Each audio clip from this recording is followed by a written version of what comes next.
ખાસ કરીને આ વખતે ચોમાસું લાંબુ ચાલ્યું. ચોમાસામાં વડોદરા શહેરના જે ઇન્ફ્રાસ્ટ્રક્ચર ડેવલપમેન્ટના કામ હતા એ ડિલે થયા છે.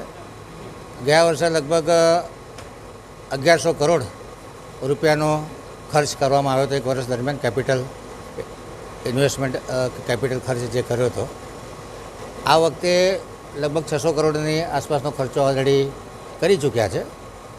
હવે ચોમાસું પતી ગયા પછી માર્ચ મહિના સુધીમાં મેક્સિમમ ડેવલપમેન્ટના કામો મેક્સિમમ સ્પીડથી થાય અને આ જે એક્સપેન્ડિચર અમારે કરવાના છે એના ટાર્ગેટ બધા અચીવ થાય એ માટેની એક રિવ્યૂ બેઠક લાગી હતી. અલગ અલગ ડિપાર્ટમેન્ટે કયા કયા કામો આવનારા સમયમાં સ્પીડ અને સ્કેલથી કરવા માટેની અધિકારીઓને સૂચના આપી છે.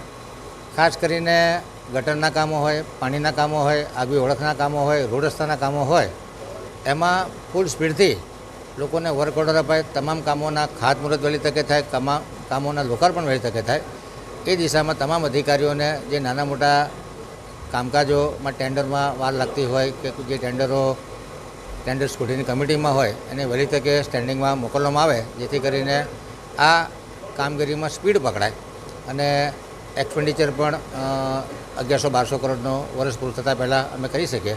એ માટે આજની બેઠકનું આયોજન કરવામાં આવ્યું. સ્વચ્છતા સર્વેક્ષણ પણ ટૂંક સમયમાં ચાલુ થશે. વડોદરા શહેરના તમામ અધિકારીઓ સ્વચ્છતા માટે દિલો જાનથી પ્રોએક્ટિવલી કામ કરે એ માટેની સૂચના આપવામાં આવી છે.